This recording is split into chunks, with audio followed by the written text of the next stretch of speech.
दामिनीला तिच्या सर्व कर्मांची शिक्षा मिळणार. सावी तिला आता तिचा गुन्हा स्वतःच्याच तोंडाने कशा प्रकारे कबूल करणार हे सगळं आता मालिकेत आपल्याला बघायला मिळणार आहे.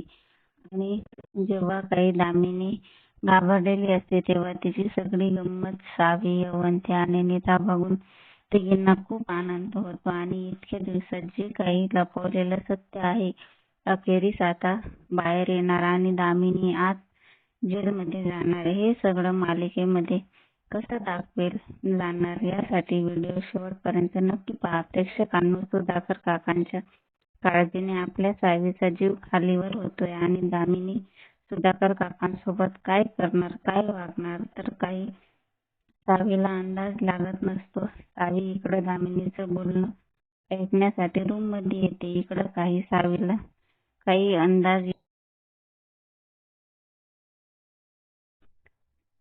आणि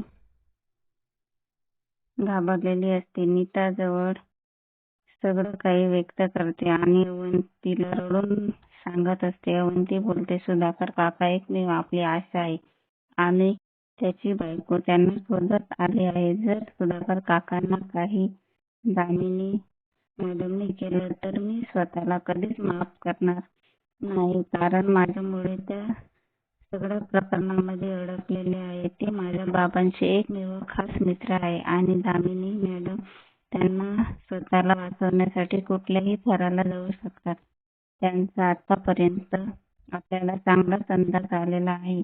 पण इकडे आता आपली अवंती सावीची समजूत घालत असते. सावी, तू टेन्शन नको घेऊ, धैर्य भाऊजी गेले आहेत ना, नक्कीच काही मार्ग काढतील. असेच अपडेट पाहण्यासाठी व्हिडिओला लाईक आणि चॅनलला सबस्क्राईब नक्की